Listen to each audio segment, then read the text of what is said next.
about every 5 years I go to Sacramento about 4 weekends to help the state write a test. And I realized this summer when I went up there that Kathy Bellinger and Toby Richardson lived in Sacramento. And I called them on the phone, and they came over to downtown Sacramento where I was staying and had dinner with me. And they were in Forked Tongue at Showdown Canyon. And I said to Kathy, do you have any programs, any literature, any flyers, anything? And she said, well, I think I've got a program. So 8 weeks or 10 weeks later when I was up there, Kathy met me for dinner again with Toby, and they handed me a program for Showdown at Forked Tongue Canyon. So that's what triggered tonight. We tried to find some photographs. There was a rumor that there was a video, an 8mm, not a video, obviously, there was no video in '71. A 8mm camera film had been taken, but nobody seems to know where it is, or even if it was taken. There's different rumors running around. I talked to Vina Norton, who was involved in it mildly, and she has some stuff on it, but she can't find it. So we're going to keep looking for it, and I may dig up some stuff over the next year as I pursue this thing. But I thought tonight because we don't have a lot of information on the play, I'd talk about some other things that have occurred that are my memories about things that happened in town that many people don't know about. You know, when I moved up here in '62, I worked at Rocketdyne. I was an engineering expediter, and I didn't have much to do with the canyon. I wasn't part of it like we are today here. And Ray Candle and Jerry Welzell were two guys that lived up the hill from me, and Vina Norton started a play group about 1965, Topanga Players, and they dragged me into it. I was the stagehand or something in the play. We never got the first play off the ground because we never could get enough people to come to a rehearsal at the same time. It's fairly typical. But we did put on, as my memory tells me, either 3 or 4 plays over '66 and '67. I got to remind you that that's before the new road was put in. You had to come up the switchback road to get up here, which was a nightmare. And I talked half my friends at Rocketdyne into coming up here and seeing me act, so it was an interesting thing. We put on Murder on Arrival, which was a play about somebody that had killed somebody, and a writer had moved into the house. Vina Norton shot me here on the stage 8 nights over a period of 4 weekends, as I was the murderer. Charlie Simmons, I don't know if anybody remembers Charlie Simmons or not. Charlie Simmons and Faye lived at Sandstone Ranch when it wasn't sandstone. It was owned by the bank for the old man that built it. And I don't know how many of you know this, but he was the developer of Big Rock. And he built sandstone to live up there.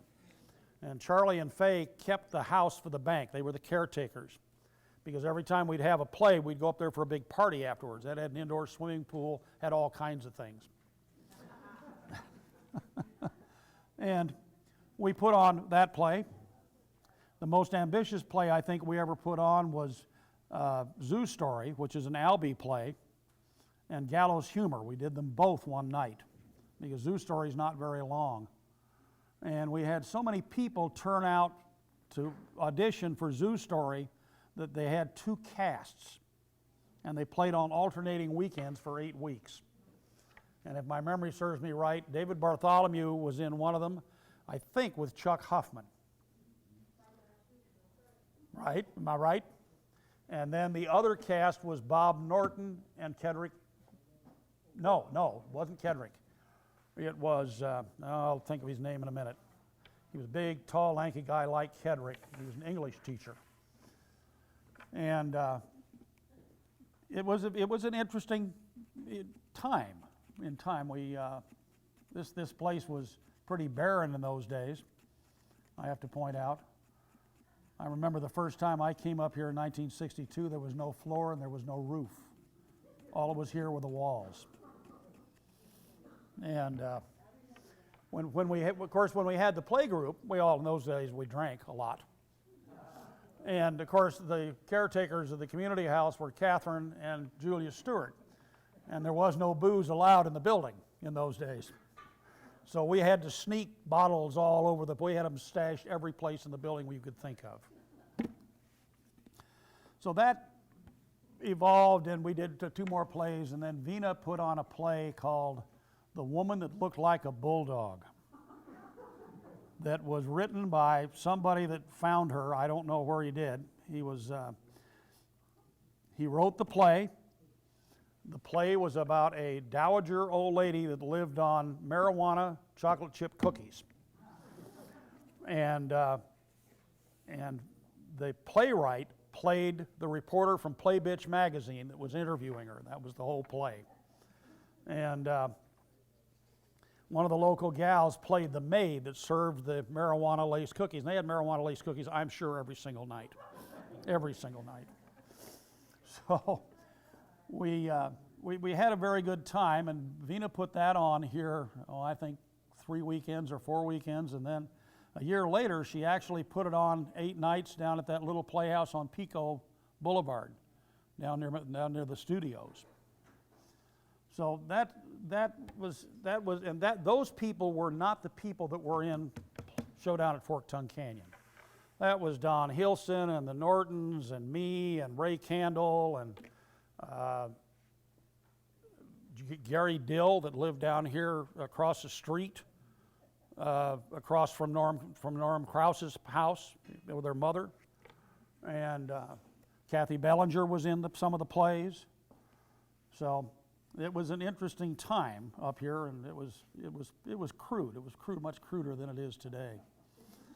One other memory that stands out in my head, that when I was laid off by Rocketdyne, I went to work for Carl Ingram, who was the local grading contractor, and I will never forget Carl calling me one day in the spring of 1969 and said, "Meet me at Camp Wildwood at 11. So I got my little truck and met him down there, and the low bed showed up with his bulldozer on it. That bulldozer had a blade about as wide as that window. It was about 12 feet wide. And in those days, Carl would come up every single spring, about March or April, and we'd unload the bulldozer in Topanga Canyon Boulevard on automobile tires and walk it down beside the cabins at Stewart's into the creek, and Carl would build a dam in the creek. And Oka would go up to the swimming pool and seine all the catfish and everything that he'd stored all winter in the swimming pool and take them back and put them in the pond. And then every fall, when Camp Wildwood closed, he would seine all the catfish and everything out of the pond and put them back in the swimming pool for the winter. And they must have done that. They must have done that for years. I can't visualize anybody taking a D8 into the creek today and not going to jail. So, you know, there were numerous things, developer things that occurred in the canyon in the 60s and 70s. I remember one that Hap Homewood wanted to build. Hap and I and Bill Pruitt were down at Bill's office one day, and Hap said, "I've got an idea. Let's take the mesa and put a 3,000-foot runway up there, and we'll sell houses and people can park their planes in the houses." And he actually had Carl go up there and figure out what it would take to build a 3,000-foot runway down the middle of the mesa. There was another story, I'm not sure it's 100% true, that the athletic club at one time wanted to build a marina in the rodeo grounds. Now, how they were going to get under the bridge on Pacific Coast Highway, I'm not sure, but that was another one. But there was a developer in town that lived up in Entrada, according to Norman. I didn't know where he lived. Norm told me tonight. Named Brett Smithers. And Brett owned Kelly Gulch back in there in those days. He bought it from a bunch of other people. And he wanted to put in a trailer park.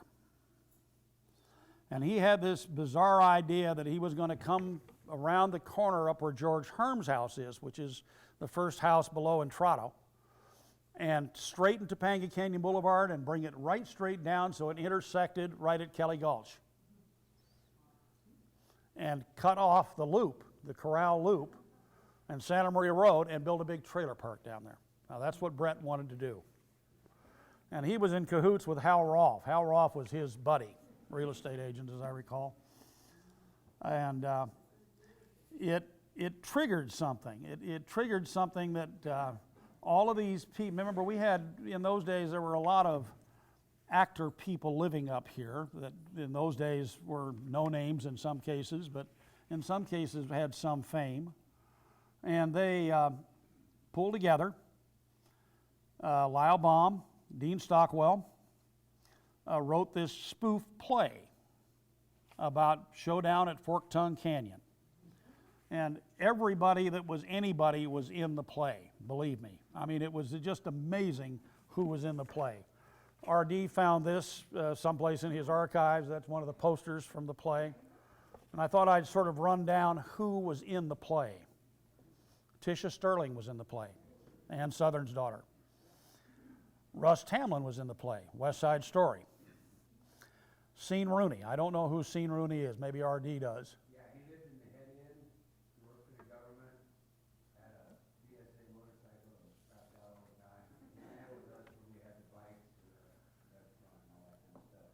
Okay. Had an affinity for the girls, strange cat. Very supportive. Okay. George Herms wrote stuff and did sets and things for the play. Billy Gray, that lived up on Observation Grandview over there, was in it. Lyle Baum, obviously, was he and Dean put it on. They did it. Kathy Bellinger, who's my friend that lives in Sacramento and is married to Toby Richardson. Spanky McFarland sung in it. Bob Norton, Vina's husband, was in it. Jane Swiskey, I don't know who that is. Maybe R.D. does. Okay.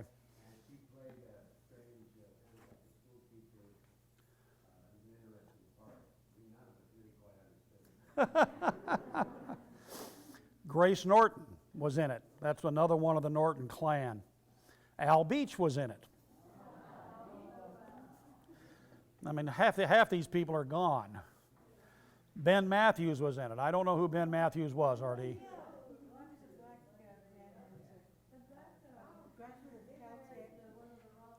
Okay. Somebody named Michael Jackson, who I'm sure it was not Michael Jackson, but somebody named Michael Jackson. Dean Stockwell, obviously, was one of the directors. Henry Smith was in it. Henry's sitting over here, right here in front of us. Vina Norton was in it. Sarah Schifrin was in it. R.D. was one of the animals. He was an animal in the play. Keel Martin, who was the detective on Hill Street Blues, who is gone. Kathleen Berman. Now, is that one of the Bermans, R.D.? No. No. Not Wallace and White. Okay. I forget what, I actually forget. Yeah. Lou Gossett was in it. Beautiful part. Daryl Giddens was in it. I don't know who that was. Elizabeth Tamlin, Russ's wife. Okay. Cliff Penny. Not sure who that was. Jimmy Jacobson was in it. Yes. Kedrick Wolf played B.S., Brett Smithers. Linda Wolf, his wife. Betty Mom Dale, who I don't remember at all. Okay. Tony Savage was in it. Greg Block was in it. I don't know him. Louis Kelly was in it. I think everybody in the place knows Louis, one way or the other. Fleetfoot was in the play. Susanna Darrow was in the play. Jimmy Land was in the play. Tony Basil was in the play. Marie Janice was in the play. I talked to Marie yesterday about it. Jerry Norton, who was Grace Norton's husband. Jan Vincent. I don't remember Jan Vincent.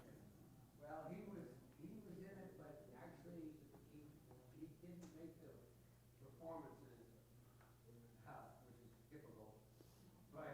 did some rehearsals, and he had a lot of input with Lyle in the development. Okay. Lynn Linderman was in it. Lynn did things.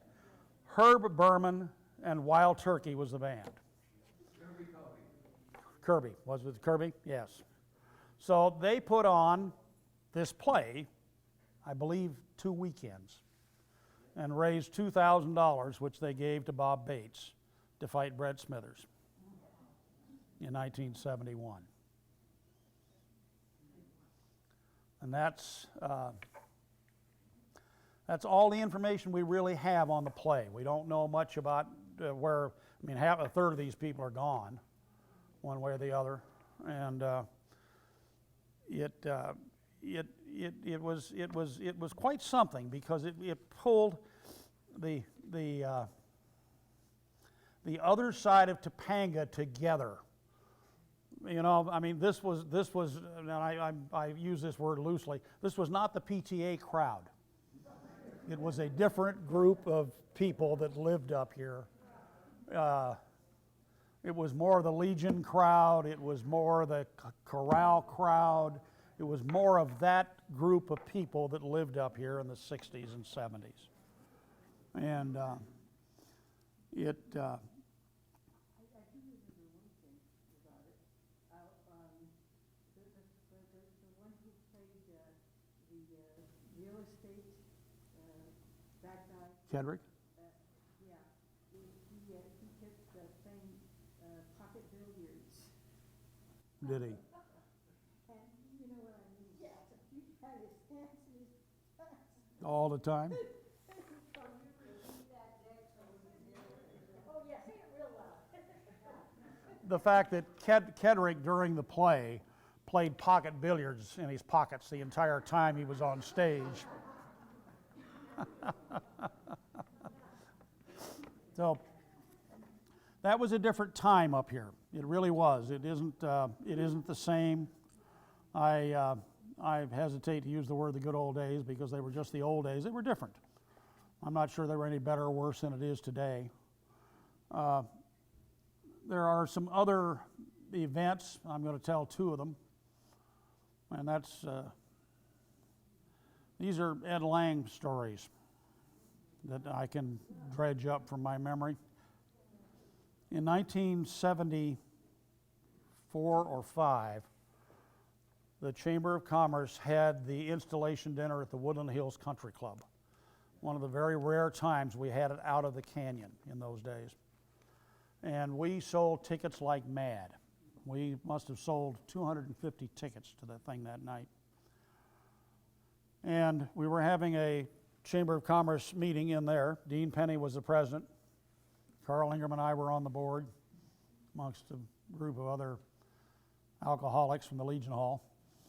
And Dean said at the beginning of the meeting, at the end of the meeting, we need to have an executive meeting of the board members. So at the end of the regular meeting, we all went up to the front table, because that's the way we did it, and said, all right, Dean, what's the problem? And Dean said, Ed Lang wants to buy tickets to the dinner. What do we do? And you know, they voted not to sell them to him. This was 1975, I think, winter of 75. So the next day I went up to Hal Roth's office and bought 3 tickets and went up and gave them to Ed. And I showed up at the Woodland Hills Country Club with everybody else, and I had Joan with me. Joan was Tom Despain's bookkeeper lady. And I walked in, and Hal Roth was manning the gate, and I said, Hal, I need 2 more tickets. And he said, didn't you buy 3? And I said, yeah, I gave them to somebody, and didn't think anything more about it. I bought my 2 tickets for $10, and Joan and I went on in the room, and about 10 minutes later, Ed showed up with his daughter and his girlfriend. And I'm serious, Ed had on, he must have had on a $2,000 Seville Row suit. He looked so good, it was indescribable.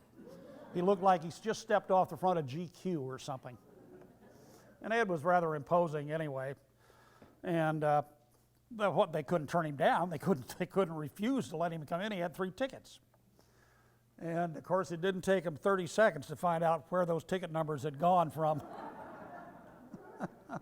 And I'm standing over in the back next to the bar, and Julia and Catherine walked up behind me and said, "Richard, how could you have done that?" And they didn't talk to me for 3 years.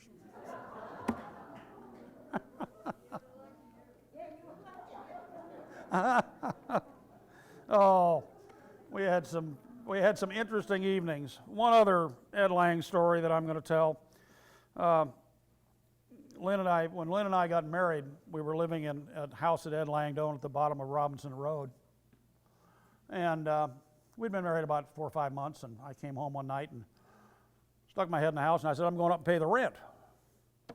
And Lynn said, "Can I go up with you?" And I said, "Sure." So we got in the truck and drove up and pushed the button at the gate, and I told them who I was, and they let me in the gate, and I go in and park and go in the office and pay the rent. And of course, nobody has any clothes on. And some of them should have. They looked a lot better, let me tell you. The bookkeeper lady said to me, she said, "Would you like to talk to Ed?" And I said, "Sure." And she said, "Well, he's out on the deck." So Lynn and I out on the deck, and there's Ed standing there with nothing on, as usual. It was a nice, warm evening, and we chit-chatted and talked about the weather and one thing another and the place and one thing another, and I introduced Lynn to him and one thing another, and we left after 10 or 15 minutes and got back in the truck, went back down the hill and sat down and finished dinner, and we sat down to dinner, and we're sitting there at dinner, and Lynn looked at me and said, "Do you know what?" And I said, "No, what?" She said, "He's not circumcised." I said, "I never looked."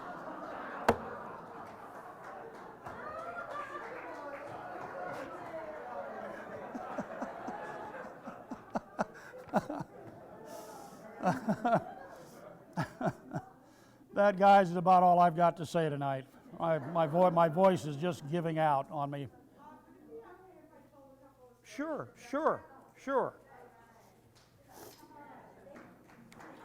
Does everybody know Leslie? Leslie Huffman is one of the Huffman girls that lived at the bottom of the street in Glenview when I moved up there. Yeah, and Chuck and Joey were our parents That's right. and helped open the playhouse. And some of my memories, sorry, I guess I'm a little choked up here. Because we helped to sit people when they came in. And we had, like, the seats were across, and they had numbers and letters and all this stuff, but there was no curtain up here. So blackout was between scenes. And of course, you could see everything that was going on over there. It was always very interesting. But I remember during that one play you were talking about, they had to play a record album. And they're over there, and they're fussing around. It wasn't going to work. And we've got a big audience filling the whole area here.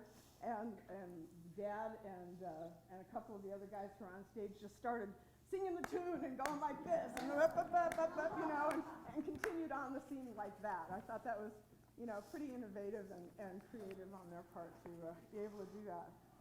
And when you mentioned Ben was a jazz musician, because my dad was also in a band, and that's what brought us to Topanga Canyon, actually. And he was black, and I don't remember his instrument because I was just a little kid, but he'd always wear a beret slanted like this. And one night after a gig, they decide they want to go to the Legion and get a drink, and Ben is with them. So Dad goes in, checks with the bartender, says, "Is it okay, you know, if we bring a black man in? This is black, and this is the Legion." And the bartender, it might have been Norm, I'm not even sure really, says, "No, sure, that's not a problem.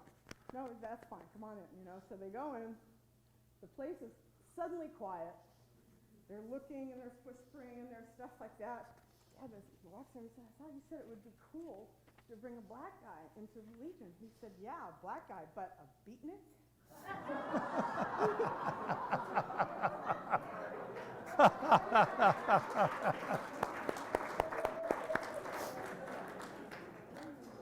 I will continue to see if I can find some more stuff on this, and we may do this again if we can find some posters and some photographs. That's really what I'd like to find and put on a slideshow like I've done in the past. All right? R.D. Absolutely. When Richard called me about this, I was very honored. I came to Topanga Canyon in April of 1968, which was post the 68 flood. And I chose Topanga over Cleveland, Ohio, and a big promotion. And before Richard taught me how to make an honest living, I had to do something. And everybody was complaining that the Canyon Kitchen hadn't reopened after the flood. And I thought, aha. So I picked Louis Kelly as a business partner. And we opened the Canyon Kitchen. And Louis handled nighttime delivery. I would come in the morning and there was everything but money in the cash register, and I'd give him about an hour and then I'd have lots of money and I'd go down and buy the food. But what I did was I was able to meet everybody because Topanga always needed a breakfast place. That's where everybody gathered in the morning. You could get a job, you could sit in the sun and have your breakfast and all that. Two little stories about the restaurant. There was a hippie gal in there with her baby that was filling her bottle with the coffee creamer. And I had been a epidemiologist with the health department and was a little concerned about that. And I went over to her and I said, "That's not real food." And she said, "Are you going to bust me?" And I didn't even know what bust meant. And so I said, "No, but let me take it and I'll give you some real milk." And it was then when I started to put real milk in the creamers and cook with real butter. And of course, my profit margin went right out the door. But I employed 5 people, and they were all able to pay their rent, and that was how I met these people. Now, Norm Carlin was living there on the property, and he was friends with Peter Powell, who lived there before, of George Powell's, he was George Powell's son. George Powell was a big guy in Hollywood. And He did Fly to the Phoenix. yeah. And Lyle was friends with Peter, became good friends with Norman, who had horses, and great time back in there. And we would go back in there, and it was like going to another planet. You could really have some fun back in there. And it was Three Waters Ranch. That's the real name of the place. And it was deeded in the 1800s, and it has springs, and that's where they used to drive the cattle in the summertime because they had water and feed, and they didn't have to worry about fencing them in. But at any rate, Lyle Baum was the first guy that I met that really loved Topanga Canyon. He was from Montana. He saw Topanga Canyon for its beauty. And he shared with me many times. Louis Kelly used to drive down the canyon and say to me, every time I drive down the canyon, I see something new and beautiful. We referred to it as another day in paradise. And said we would close the restaurant and go race motorcycles. Go figure that one. But it was a wonderful time for me, and every day was an adventure, and it fulfilled that desire in me to sort of have the American dream, which was a little house and a great old lady and something to do. And I would walk the canyon in the evening time from Old Canyon down to Moonfire, where they were serving vegetarian food, which I didn't even know what it was. But Mitch Hart cooked down there, and it was fantastic. And I was amazed at how many animal noises there were. I mean, there were frogs, and there was little coyotes rustling around, a lot of dogs barking. This was truly dog country. And the raccoons, and the owls, and the big hawks and all that. And I asked Lyle, I said, "Look, I'm running a little restaurant, and you're eating breakfast in my place. Can I be in the play?" And he said to me, "Go find something you believe in and bring it to me. And if we think it's worthy, then we'll let you in." So I thought, what is it about Topanga that I love? And I loved the animals. It was incredible. And so I brought him the notion that I would represent the animals that would be displaced by another trailer park. Well, anyway, I came up with this crazy costume, and George Herms, who was doing all the sets and was a tremendous artist, and Wallace Berman liked me, and they designed a outfit with a ring around my waist and then a great big 8-foot-long squirrel's tail. And if I moved a certain way, this tail would bounce.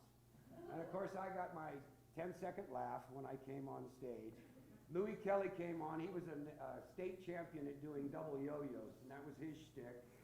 Fleetfoot wrote a song called Citification, which had a hook line, "We need another trailer park like we need another flood." Kirby Cohey was set up right here on the stage and played some really raucous tunes, trucking through Topanga, where we all went down through the aisle. That's right, I remember that. He stole it from Don Williams, but it was a heck of a song and it had a great beat. and Spanky was there. Henry was in absolute, the most gorgeous headdress and this deerskin, beautiful Indian. And he and I had marks in the back next to one another. So here I am with this crazy outfit on with feathers stuck to me all over. And here he is in Indian regalia. And I said, Henry, you're fine, but what about me? He says, you'll be okay, you'll be okay. So the play went on, and I was actualized. I thought I'd really, truly arrived. My next great epiphany was when Richard did teach me how to make an honest living. I'm a plumber. I know it's an oxymoron, honest living and plumbing, but it's true. And I've been here 42 years. And I think the proudest thing that I can say is that I'm a Topanga. I earned it. I love it. Every day is paradise. I hope you feel the same way. Thank you very much.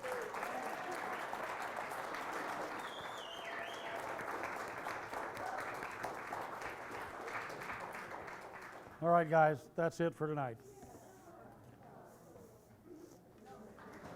You want to take your stuff off me? Yeah.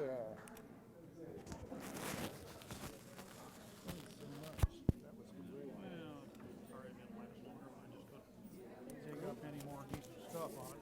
People love it. We'll work on it. Thank you.